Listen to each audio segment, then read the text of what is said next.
봉독한 히브리서 10장 19절 20절 두 절 말씀 중심에서 찢어진 지성소 휘장이라는 제목으로 하나님 말씀 증거하겠습니다. 오늘 본문에 그 휘장 가운데 길을 열어 놓으셨다라고 말씀하고 있는데요. 여기 휘장의 길이 열렸다는 것은 휘장이 찢어졌음을 의미하는 말씀이고요. 그 휘장은 예수님의 육체라고 말씀하고 바로 예수 그리스도의 흘린 피로서 그 지성소에 들어갈 담력을 얻었다고 본문은 우리들에게 말씀해주고 계십니다. 우리 산정교회 4월 한 달간 우리가 암송하고 또 한 달간 계속해서 묵상하면서 이렇게 가지고 있어야 할 말씀, 우리 그 달력에는 사실 여러 말씀들이 기록되어 있거든요. 우리 예수님이 실제로 우리와 하나님과의 이 막힌 담을 허무시는 우리 화평이시다라는 말씀도 우리 에베소서 2장의 말씀도 있고요. 근데 그 중에서 히브리서 이 10장 19절 20절 말씀을 골랐습니다. 오늘 본문의 이 말씀에 아주 중요한 교훈이 들어있는데요. 사실 이것은 너무나 잘 알고 계시는 말씀인데 우리가 지금 이제 한 해 동안의 성막론을 통해서 하나님을 가까이 하는 우리들이 되도록 그렇게 힘쓰려고 하고 있는데요. 성막 가운데 가장 핵심적인 장소가 바로 지성소입니다. 네. 근데 그 지성소는 원래 대제사장이 1년에 한 번만 들어갈 수 있는 곳이었거든요. 일곱째 달, 그러니까 7월 1일 날 나팔절이 있고 그 뒤에 7월 10날 이제 이 대속죄일이라고 해가지고 대제사장만이 1년에 한 번 그 지성소에 들어가는, 다른 때는 전혀 들어가지 못하는 장소인 겁니다. 그런 가장 핵심적인 장소, 거기에 바로 언약궤, 증거궤가 있고 그 증거궤 뚜껑인 속죄소 위에 그룹이 있는데 그 그룹 사이에 우리 하나님께서 좌정하시겠다. 거기서 내가 너와 만나고 너와 말하고 나의 마음과 나의 눈과 나의 모든 관심을 거기에 두겠다라고 하셨던 바로 그곳이 있는 장소가 지성소입니다. 근데 그 지성소의 휘장이 찢어졌다라는 거예요. 오늘 찢어진 지성소의 휘장의 이 말씀 속에 우리에게 주시는 중요한 원리들이 있으니까 이런 원리들을 사실 잘 알고 계시지만 다시 한번 되새김질 하시려는 마음을 가지시고 이 시간에 이 말씀을 좀 암송하는 그 마음 가지심으로 그렇게 함께 말씀을 상고하도록 하겠습니다. 먼저 우리 주보를 좀 참조해 주시면 좋을 것 같은데요. 주보에 크게 두 가지 대지로 말씀을 기록해 두었습니다. 이 찢어진 지성소의 휘장이 우리에게 주시는 중요한 교훈, 그 교훈을 오늘 본문의 말씀을 통해서 여러분 분명하게 기억해 주시고, 이 말씀, 사실 이 본문 대지는 그냥 히브리서 10장 19절 20절 말씀 그대로의 말씀이에요. 그래서 그 말씀을 좀 암송하려는 마음을 가지시고 함께 말씀을 나누도록 하겠습니다. 첫 번째 대지는요, 예수님의 피를 힘입어서 지성소에 들어갈 담력을 우리 주님께서 주셨다라는 것을 우리 히브리서 기자는 말씀하고 있습니다. 히브리서 말씀도 우리 우리가 히브리서 말씀 수요 예배 때 했었나요? 네, 아마 했었던 것 같은데요. 그리고 또 공과 공부도 했었고요. 네, 하면서 여러 번 다뤘던 말씀이에요. 히브리서의 말씀은 분명합니다. 우리 예수 그리스도의 구속 사역이 이스라엘 백성들이 생각하는 구약의 그 어떠한 존재들보다, 그러니까 이를테면 모세나 아브라함이나 또 아론이나 그리고 심지어는 천사들보다도 훨씬 더 탁월한 구속 사역이었다라는 것을 히브리서에서 증거하는 거예요. 히브리서의 말씀을 통해서 우리는 실제적으로 구약이 신약에 어떻게 적용이 될까를 잘 살펴볼 수가 있는 건데요. 오늘 본문은 그 중에서도 아주 핵심적인 부분이라고 할 수 있겠습니다. 이 찢어진 지성소, 그 곳 가운데에 길이 열렸다.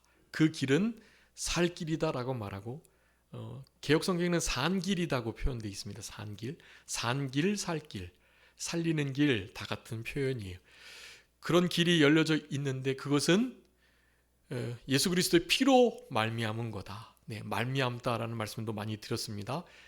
예수 그리스도를 위하여, 예수 그리스도에 의하여, 예수 그리스도로 인하여 이루어진 구속 사역이라는 것을 그렇게 말미암아라는 단어로 표현을 하고 있는 것이고요. 그 일들이 이루어지는 구체적인 방법이 바로 예수 그리스도의 피, 그것이 바로 휘장을 예수 그리스도의 육체로 상징하고 있었다라는 것입니다. 그 휘장이 찢어져서 살 길이, 산 길이 열렸는데 그곳으로 들어가는 바로 그 원인을, 그 이유를 이렇게 말씀하고 있는 것입니다. 바로 예수님의 피를 힘입어서 지성소에 들어갈 담력을 우리에게 주셨다라는 것입니다. 거기 예수님의 피에 대한 말씀을 여러 곳 써놨습니다. 여러분 그 중에서 밑에 있는 말씀들 중에서도 겹치는 것들이 있고요. 그 히브리서 9장에 있는 말씀을 우리 다 같이 한번 읽어보도록 하겠습니다. 히브리서 9장 12절, 히브리서 9장 12절 말씀입니다. 여러분 이런 말씀들은 좀 잘 기억해 두셔야 됩니다. 다 같이 합독하시겠습니다.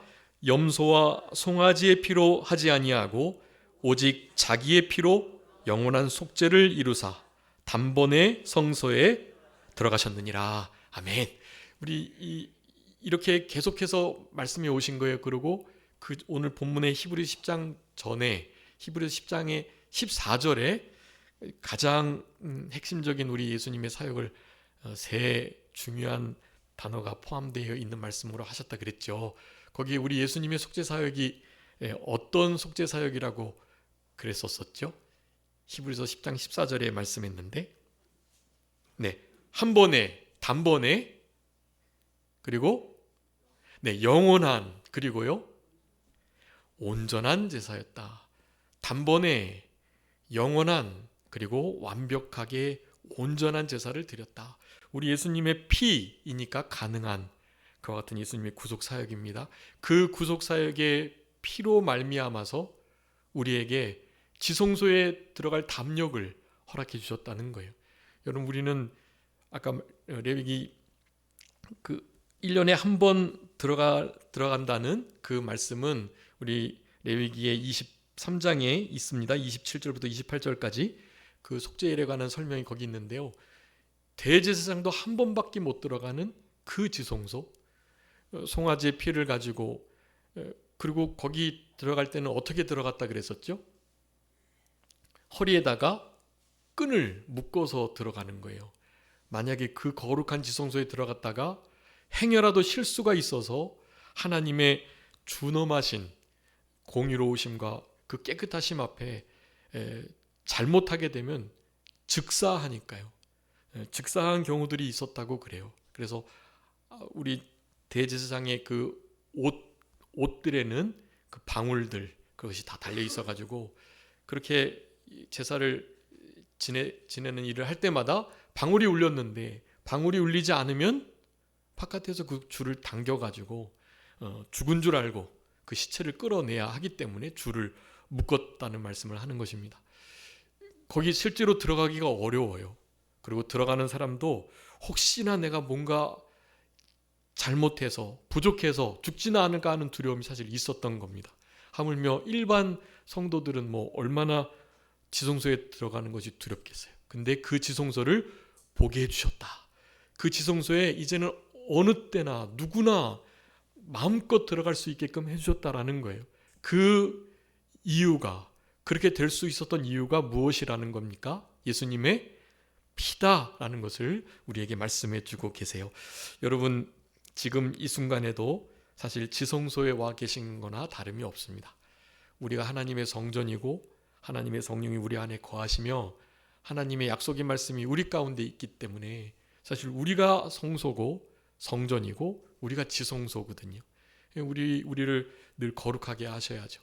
그렇게 삶을 살아가시면서 지금 이렇게 한 주간 세상에서 살다가 하나님의 전에 나오셨는데, 사실 이 예배도 지성소에서 하나님께서 주시는 그 때를 따라 돕는 은혜를 얻기 위하여 우리에게 베풀어 주신 그 은혜의 보좌에, 그 시은소에 지금 나온 것이라고 할 수 있으신 거예요.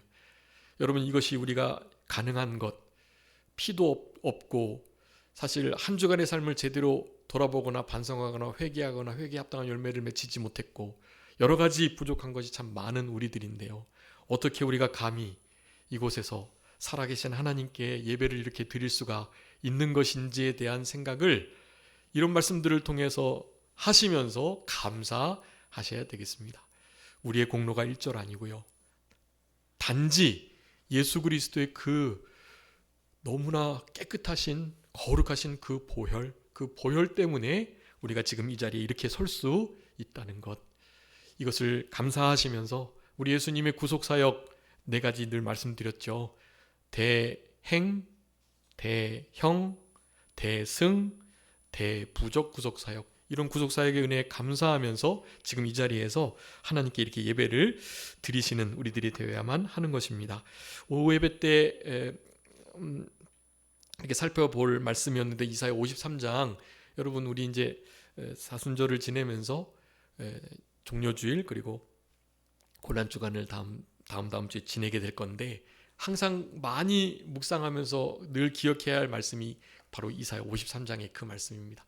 그 말씀에 우리 예수님이 성전 지성소의 휘장이 되셔서 그 몸이 찢어지셔가지고 피를 흘리시고 물과 피를 다 쏟으시는 그 역사로 우리가 지성소에 나갈 수 있게 되었음을 우리가 이렇게 감사하면서, 그와 같은 사건들을 예수님 오시기 700~800여 년 전에 이사야가 이미 예언을 해 두었어요. 아주 구체적으로 분명하게 묘사를 해 두었던 것입니다. 우리 주보에 빨간 글씨로 제가 써 두었는데요, 이사야 53장 5절의 말씀이에요. 그가 찔림은 우리의 허물 때문이고 그가 상한 것은 우리의 죄악 때문이다. 그가 징계를 받으셔서 우리가 화평을 누렸고 그가 채찍에 맞아서 나음을 입었다. 그렇게 말씀합니다. 주님께서 하나님의 우리를 향하신 사실 모든 진노와 저주와 그 징계를, 죄책을 우리 예수님이 그 몸이 찢어지셔서 감당하셨기 때문에, 그가 징계를 받으심으로 말미암아서 우리가 하나님과 화평을 누리고 하나님과 언제든지 만나 배울 수 있는, 하나님의 얼굴을 구하고 하나님의 그 지성소에까지 나아갈 수 있는 이 위대한 특권이 우리에게 주어졌다라고 할 수가 있는 것입니다. 주님이 이런 대접을 받으시지 않으셨다면 우리는 지금 이 자리에 설 수 없다는 사실을 늘 기억하시면서 그렇게 생활하시는 우리들이 되어야만 하는 것입니다. 그 예수님의 피가 우리를 그냥 겨우겨우 지성소에 가게 하신 것이 아니라 무엇을 주셨다고요? 지성소에 들어갈 수 있는 담력을 주셨다. 이 담력은 우리 에베소서 그 3장에 보면 12절에 개역 성경에는 담대함을 당당히라고 표현해요. 당당히, 당당히 담대하게 들어갈 수 있는 그와 같은 자격을 우리에게 주셨다라는 것입니다. 여러분, 그냥 겨우겨우 막 그냥 턱걸이 하듯이 지성소에 가시는 게 아니에요. 여러분, 예수님의 그 거룩한 보혈로 인해서 그분이 채찍에 맞으시고 그가 찔리시고 그가 징계받으시고 그가 상하시고 이와 같은 일을 통해서 우리는 정말로 당당하고 담대하게 우리 지성소에 주님 앞에 나아갈 수 있는 것입니다. 원래 이런 말씀들을 이제 몰랐을 때는 당연한 줄 알았거든요. 예배 드리는 거 당연하고 우리가 하나님 아버지 부르면 하나님은 응답하시고 다 그런 줄 알았죠. 근데 그게 아니었던 거예요. 원래 우리는 그런 존재가 못 되는 거거든요. 그런데 예수님의 이 보혈이, 이 피가 우리로 하여금 감히 하나님 앞에서도 당당하게 설 수 있는 그 담력을 우리에게 허락하셨다라는 것입니다. 그 담력을 우리 요한일서 2장에서는 2장, 3장, 4장, 5장 4번이나 걸쳐서 이 담대함, 담력에 대해서 말씀하세요. 예수님 안에 있고 하나님의 사랑 가운데 거하고 특별히 하나님의 사랑 안에서 온전히 그 사랑을 이룰 때 우리는 하나님 앞에서 심판대 앞에서조차 당당함, 담대함을 얻을 수 있다고 말씀하면서 정말 중요한 담대함, 바로 우리가 무엇이든지 하나님께서 원하시는 뜻하시는 바대로 구하면 그것을 어떻게 해주신다? 응답해 주신다라는 담대함. 하나님 앞에서의 기도 응답의 담대함까지도 우리에게 허락해 주신 것이 바로 오늘 지성소에 들어가 당당히 하나님 앞에 설 수 있는 담대함으로부터 온 것임을 우리는 알아야만 합니다.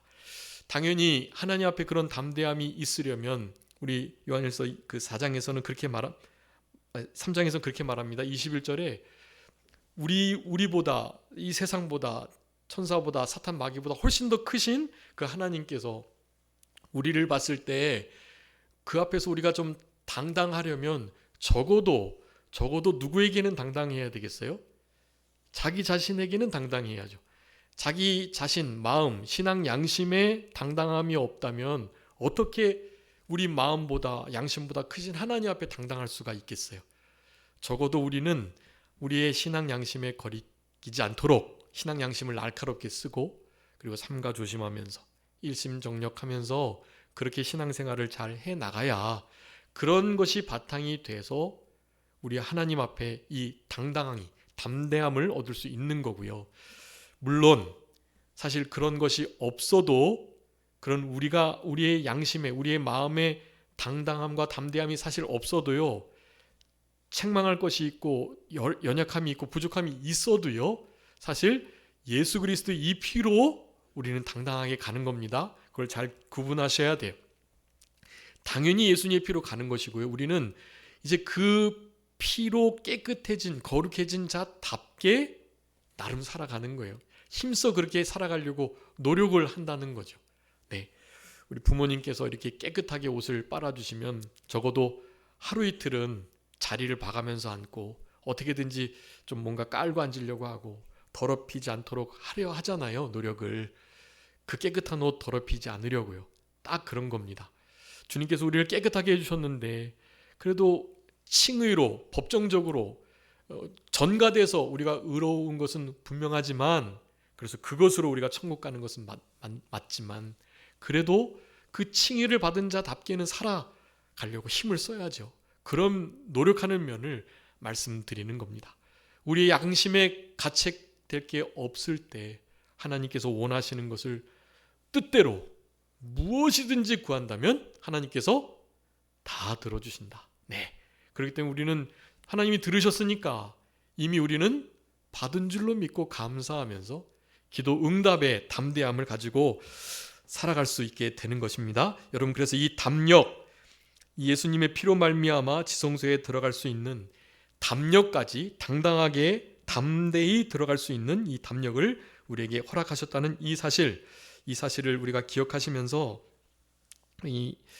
우리 히브리서 4장 5절 6절에 그렇게 말씀합니다. 긍휼하심을 받고 때를 따라 돕는 은혜를 얻기 위해서 은혜의 보좌 앞에 담대히 나아갈 것이니라. 우리가 우리의 공로로 나아가는 거 아니에요. 바로 예수 그리스도의 이 보배로운 피로 말미암아 우리에게 주신 이 담력, 지성소에 당당하고 담대하게 들어갈 수 있는 이 담력을 우리에게 허락해 주셨다. 그렇기 때문에 그 은혜의 보좌 앞에 우리는 갈 수 있는 거예요. 그런 것을 하나님의 사람들은 또 성경의 기자들은 명령하고 있는 것입니다. 담대히 거기 나가라. 왜냐하면 예수 그리스도의 보혈이 우리에게 담력을, 담대함을 허락했으니까 당당하게 나아가라고 말씀을 하는 것입니다. 두 번째입니다. 오늘 찢어진 지성소 휘장에 대하여 우리가 받아야 할 중요한 교훈은요. 이것이 그래서 중요한데요. 우리를 위해 휘장 가운데 열어놓으신 새로운 산길, 그 새로운 산길을 항상 걸어가야 한다라는 것을 우리들에게 교훈해주고 계십니다. 여러분 이제 한 달간 생활하시면서 이 두 말씀을 이게 히브리서 10장 19절 20절의 말씀이에요. 아까 대지 첫 번째는 19절의 말씀, 두 번째는 이제 20절의 말씀을 이렇게 적은 건데요. 여러분 실제로 이 길을 걷는 삶을 살아가셔야 합니다. 어떤 길을 걸으시라고요? 새로운 산길, 새로운 산길을 걸어가셔야 합니다. 근데 그 길은 어떤 길이냐고 하냐 하면 휘장 가운데 열려있는 길이다라고 말씀해요. 휘장 가운데 열려있다. 누가복음에는 이제 휘장 가운데가 찢어졌다고 표현하는데요. 마태복음, 마가복음에는 휘장이 어디서부터요? 위에서부터 찢어졌다 그렇게 말씀해요. 여러분 이제 우리 다음 이번 달 중순인가요? 세 번째 주인가요? 우리 성막 체험 5월 달인가요? 네, 성막 체험 가서 보시면 아시는데요. 여러분 휘장이 얼마나 두꺼운지 혹시 이렇게 짐작해 보신 게 있나요? 사실 이 성경에도 명확한 치수는 말해주고 있지 않거든요. 그런데 적어도 이 손바닥 넓이보다 더 두꺼운 두께예요. 휘장이 두께가요. 지금 옆에 보이는 이런 커튼 정도가 아닙니다. 커튼은 뭐 그냥 아래에서 위로 쭉 찢거나 위에서 아래로 쭉 찢어질 수 있는 거란 말이에요. 근데 여러분 휘장은요 두께가 어마어마한 거예요. 사람의 힘으로는 그 찢을래야 찢을 수가 없는 거예요. 가운데서 찢기도 어렵고 위에서 찢는 건 더욱더 어렵고요. 아래에서 겨우겨우 막 칼집 내가지고 찢으면 찢어질까? 사람의 힘으로 찢어지는 게 아닙니다. 근데 그 두꺼운 휘장이요 어떻게 해요? 가운데가 열렸다는 거예요. 그러면서 길이 났다는 거죠. 그곳에. 여러분 우리는 바로 그 길을 가야 하는 거예요. 여러분 그 휘장은 뭐라고 우리 성경은 풀어주고 계십니까? 20절에 그 휘장은 곧 예수님의 육체니라. 그 휘장이 곧 예수님의 육체를 상징하는 거예요. 그런데 위에서 아래로 가운데가 찢어졌다 그랬죠. 그러니 그 육체가 어떻게 됐다는 의미이겠습니까? 찢어졌다는 거죠. 찢어져서 피를 흘리셨다라는 거예요. 원복음 창세기 3장 15절의 말씀처럼 여인의 후손이 뱀의 머리를 상하게 하는, 근데 머리를 상하게 하셔서 승리하시지만 그 뱀이 여인의 후손의 발 뒤꿈치를 물죠. 발 뒤꿈치를 물면 어떻게 될까요? 죽는 거죠. 그래서 실제로 여인의 후손은 죽임을 당하는 겁니다. 그렇지만 우리는 이미 승리한 싸움을 싸우고 있는 거예요. 왜냐하면 예수님은 죽음에서 매여 계실 수 없고 부활하셨기 때문에 우리는 그 부활의 생명을 가지고 살아가고 있는 존재들인 거죠. 그래서 찢기시고 피 흘리신 것이 가슴 아프고 또 정말 괴롭긴 하지만 어쨌든 부활의 생명으로 우리와 동행해 주신다는 사실이 우리를 너무 슬픔에 잠겨 있게 하지는 않는 것 같습니다. 여러분 두 번째 우리가 이 말씀을 통해서 교훈을 받아야 할 것은요, 바로 이 새로운 살 길을 늘 항상 걸어가야 하는데 이 지성소에는 1년에 몇 번 들어간다고요? 원래대로라면 한 번 들어가죠. 근데 이것이 찢어져 가지고 그 가운데 예수님의 육체 되신 그 휘장이 찢어짐으로 가운데 길이 열려 가지고 그 길을 새로운 살 길이라고 표현하셨기 때문에 그 길로는 이제 우리가 언제나 갈 수 있는 거거든요. 여러분 지금 이제 2025년 한 해를 이제 지내시면서 지금 4월달 첫째 주를 맞았습니다. 우리가 하나님께 가까이함이 우리에게 얼마나 복인가에 대한 말씀을 붙들고 한 해를 살아가려고 하는데 가장 가까이 하는 방법은 이 성막 생활을 하면서 살아가는 거죠. 그래서 이제 우리 달력에 있는 12달 성막의 중요한 기구들을 살펴보면서 하나님을 가까이 하는 방법들을 배우려고 하는 것인데요. 여러분 우리가 지금 4개월이 지났는데 얼마나 여러분 지성소에 나아가셨는지를 생각해 보셔야 합니다. 주님의 십자가 앞에서 감사 감격하면서 언제 정말로 기쁨의 눈물을, 그리고 주님이 베풀어 주신 내가 너무나 큰데 나의 죄성과 또 부족함과 연약함으로 날마다 같은 죄를 짓고 하나님의 마음을 아프게 하셨던 일들이 얼마나 많은지에 대하여 가슴을 치면서 회개한 적이 언젠지. 여러분 그런 삶이 없으면 지성소에 나가는 삶이라고 볼 수가 없어요. 그렇다면 1년에 한 번조차도 지성소에 들어가지 못하는 경우가 생길 수도 있다.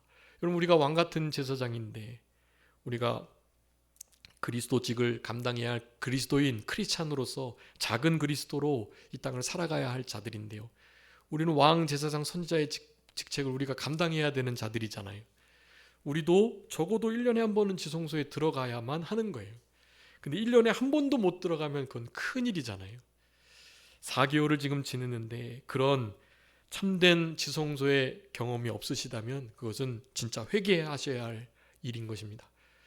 여러분, 오늘 본문의 말씀들을 기억하시면서 우리에게 예수님의 피로 담력을 주셨다는 사실, 그리고 그 휘장이 찢어졌는데 그 휘장은 바로 예수님 육체라는 이 진리를 기억하시면서 여러분 좀 늘 이제 한순간도 놓치지 않고 늘 지성소에 들어가는 삶을 잘 살아가실 수 있도록 힘쓰셔야 할 것입니다. 여러분, 이 휘장, 우리 예수님의 육체였다. 여러분, 이 휘장이 언제 쳐졌을까요?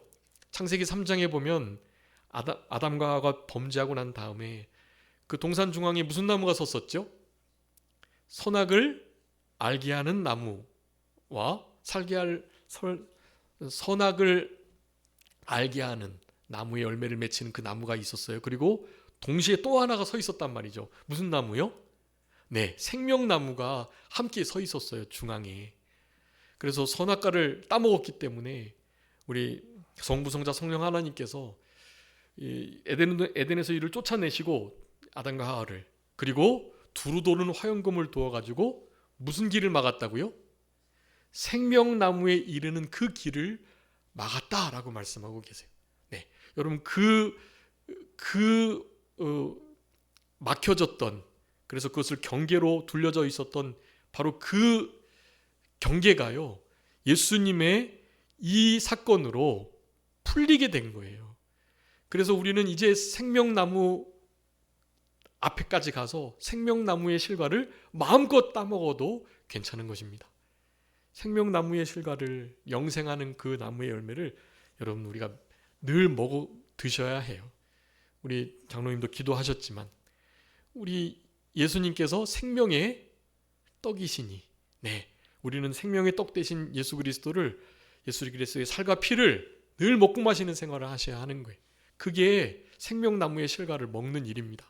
그것이 결국엔 계시록에 이어져 가지고요, 계시록에서도 생명나무의 열매를 참된 하나님의 백성들은 따먹게 된다고 말씀하는 거예요. 둘째 사망의 해를 받지 않은 첫째 부활에 참여한 그들이 생명나무의 열매를 따먹게 되는 그 은혜 속에 살아가게 된다는 것입니다. 여러분, 창세기부터 시작됐던 이 경계가 예수 그리스도의 이 보배로운 피로, 그리고 육체 대신 예수님이 찢겨서 물과 피를 다 쏟으시는 그 역사로 열리게 되었다. 여러분, 이 열렸다라는 표현이 그래서 아주 참 중요한데요, 가운데 열어두었다라는 것은 이게 바로 찢어짐을 의미하고요. 여러분, 우리 요한복음 2장에 예수님께서 성전을 보면서 이 성전을 헐어라, 내가 그것을 3일 만에 짓겠다라는 표현을 하셨죠. 근데 그 성전은 무엇을 의미하는 거였습니까? 예수님 자신의 육체를 가리키는 거였다고 요한복음 2장에서 풀어주고 계세요. 제자들과 다른 여러 방백들과 서기관들은 몰랐죠. 저자가 지금 왜 참남된 말을 하는가, 저가 지금 몇 년 동안 지어지고 있는 건데 저거를 헐었다가 3일 만에 짓겠다고 하면서 예수님을 힐문하고 또 예수님을 아주 조롱하는 계기가 그때부터 시작되었던 것이거든요.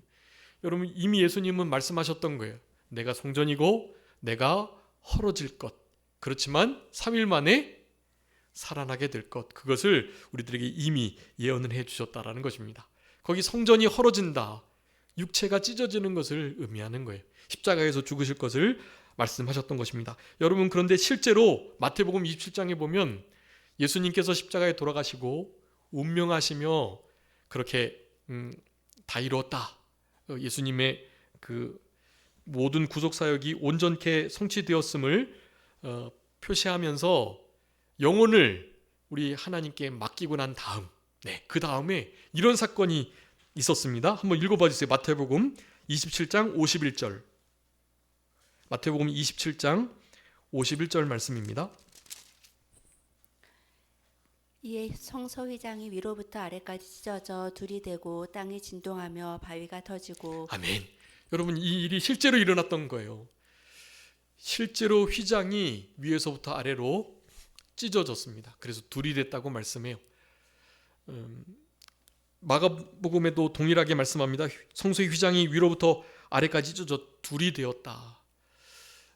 이 솔로몬 성전의 실제 그 천막 두께나 이런 것은 예전에 구약 시대 그 회막 장막 가운데 있었던 성소보다 더 두꺼우면 더 두꺼웠지 얇아졌을 수는 없어요.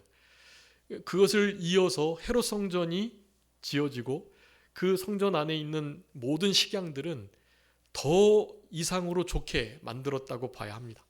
그렇기 때문에 실제로 일어날 수 없는 일임이 분명해요. 누가복음 23장 45절에는 성소의 휘장이 한가운데가 찢어지더라 그렇게 말씀해요.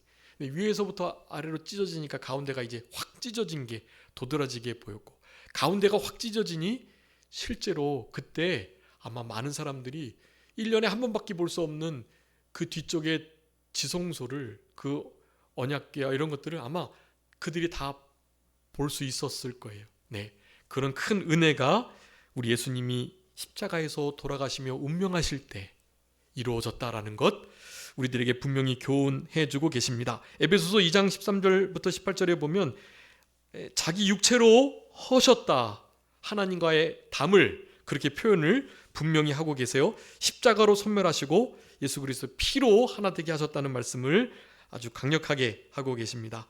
따라서 우리는 이 새로운 살 길을 늘 걸어가는 우리들이 되어야만 할 것입니다. 거기 걸어가야 할 길에 대해서 그것이 새로운 살 길이라는 것에 대해서 좀 이렇게 자세하게 설명을 해 놓았습니다. 여러분 잘 기억해 주세요. 첫 번째, 그 길은요, 열어 놓아진 길이다라는 거예요. 내가 열었다는 게 아니에요. 열려 있었다라는 거예요. 열려 있으니 그 길로 인도되면 갈 수 있다는 그런 의미입니다. 열려진 길, 네, 내가 힘을 써서 여는 게 아니에요. 이 구원의 길은 주님께서 열어놓으신 길이니 우리는 이 길을 그저 들어가기만 하면 된다라는 것을 우리들에게 말씀해주고 계십니다. 여러분, 우리에게 주님께서 열어주시는 게 많아요. 이 구원의 길, 지성소로 가는 길, 하나님께로 가까이 가는 길을 주님이 열어놓으셨고, 거기 보면 몇 가지 써두었어요. 우리 귀를 열어주셔야 됩니다. 또 눈도 열어주셔야 돼요. 입술도 열어주셔야 되고요. 당연히 마음도 열어주셔야 돼요. 네, 우리 마음을 열어가지고 하나님의 말씀을 청종케 했다는 말씀을 우리 사도행전 7장이나 16장에서 하고 계세요. 여러분, 이런 것들은 하나님께서 우리에게 베풀어 주신 선행적 은혜라고 합니다. 선행적 은혜. 우리가 입술을 벌리고 귀를 열고 눈을 열어서 힘써서 듣고 보고 또 소리 내고 하려고 해야 하죠. 그런데 항상 선행적 은혜가 있어야만 해요. 그러니까 하나님께 부탁드리는 거예요. 하나님, 제가 기도 드리려고 합니다. 입술을 열어서, 입술을 주장해 주셔서 하나님의 뜻대로 기도하게 하옵소서. 그렇게 하시는 거예요. 성경을 펼쳐서 읽으실 때 저의 눈을 열어주셔서 하나님의 법의 그 기이한 것을 보게 해주세요. 그렇게 기도를 하시는 거예요. 선행적 은혜를 감사하면서, 선행적 은혜를 주님께 요청드리면서 그렇게 하나님께 신앙생활을 하는 것을 우리들에게 말씀해주고 계신다고 하겠습니다. 그러면서 우리 하나님은 문을 열어주시는데요, 특별히 하늘에 열릴 문을 두세요. 그리고 우리 주님이 열어주시는 문들은 이런 문들입니다. 전도할 문, 또한 공효를 이루는 문, 믿음의 문, 네, 이런 모든 문들을 우리 주님께서 열어주셔야만 열리는 건데, 이런 문들을 우리가 이렇게 선행적 은혜를 구하며 부탁드리고 실제로 우리가 힘을 써서 여는 일을 우리의 삶을 통해서 실천해 나가야 한다고 하겠습니다. 두 번째는요, 그 길은요 유일한 길이라는 거예요. 하나뿐이 없어요. 우리 매튜 헨리 해석자는 그렇게 말했습니다. 이 길이 하나님께서 우리에게 보이시는 최후의 길이라고. 이 최후의 길을 가지 못하는 자는 지옥불로 가는 거예요. 여러분, 이 길은 살 길이라 그랬죠. 생명길인데요, 우리 예레미야서에 보면 그 주보에도 기록해 두었는데요. 21장 8절에 우리 하나님께서는 늘 생명길과 사망의 길을, 복받는 길과 화받는 길을 앞에 두신다고 말씀해요. 여러분, 이게 늘 두 가지 길이 있습니다. 우리는 늘 선택하며 살아가는 거예요. 신앙의 입장에서 신앙의 길을 택하셔야 해요. 생명의 길을 택하셔야 된다고요. 저쪽 길이 우리 예수님 말씀하시죠. 마태복음 7장에 사람들이 많이 가는 길이 있어요. 그 길은 문이 넓어요.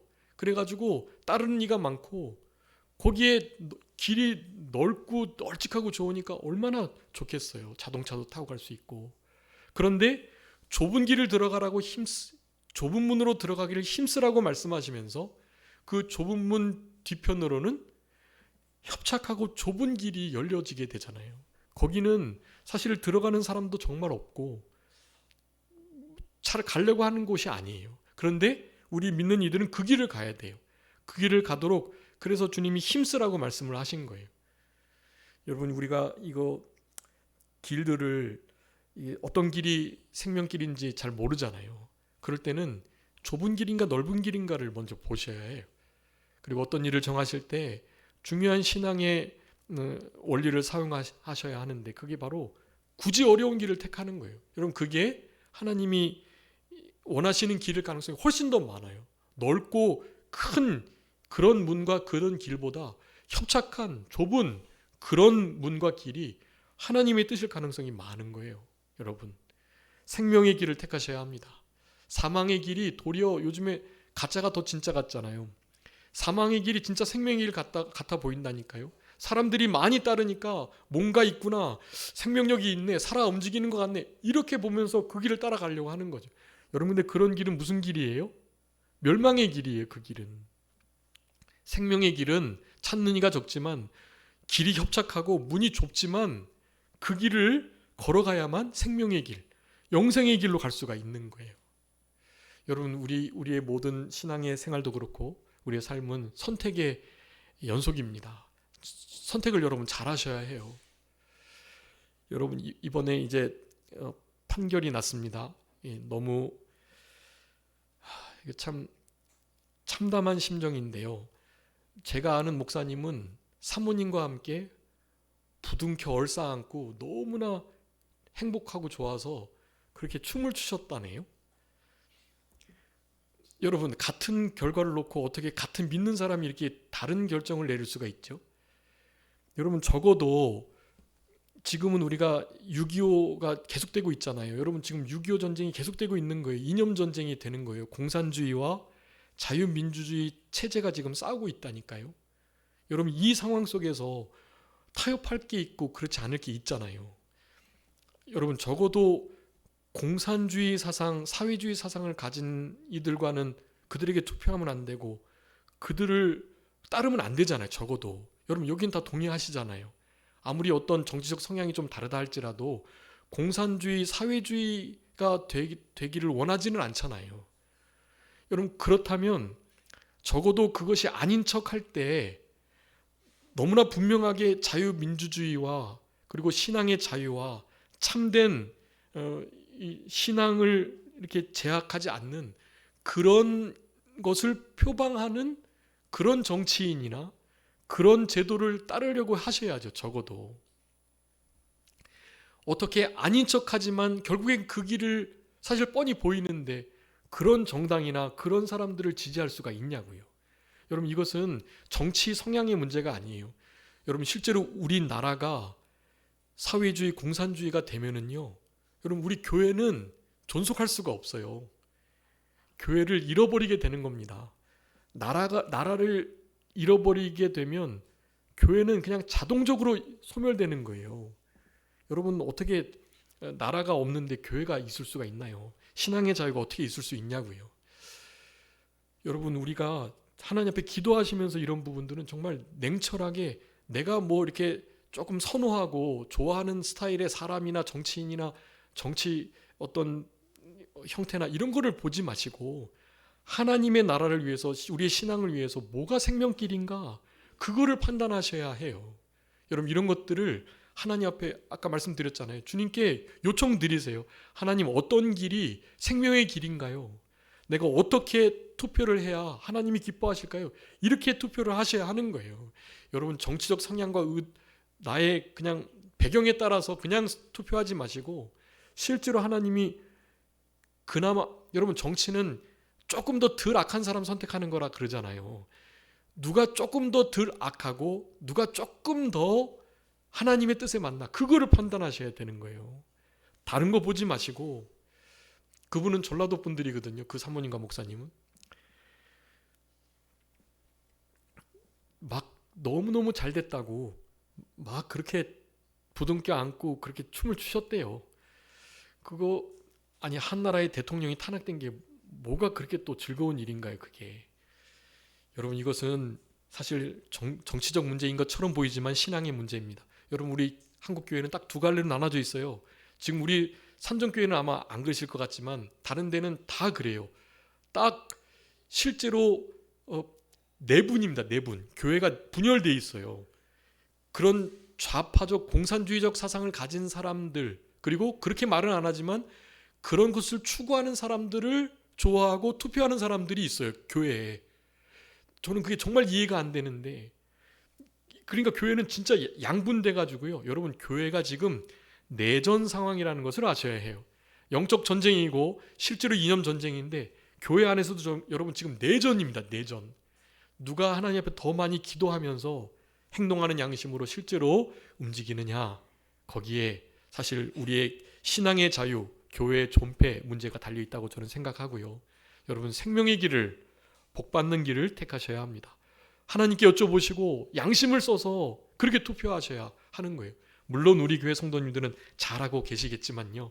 여러분, 우리는 그 새로운 길, 살 길을 선택하면서 살아가시는 우리들이 되어야 합니다. 결론적으로는요, 이 모든 것들은 성부, 성자, 성령 하나님께서 지성소로 나아오게 해주신다는 것을 우리들에게 교훈해주고 계세요. 맨 마지막에 써두었습니다. 그래서 성부, 성자, 성령 하나님의 이 지성소로 하나님께로 나아가게 하시는 이 은혜를 따라서 우리는 지성소에 들어갈 수 있다는 것을 기억하며 감사하시고, 그러니 우리가 해야 할 일은 히브리서 10장 22절 이 말씀입니다. 우리 다 같이 한번 읽고 말씀을 마치도록 하겠습니다.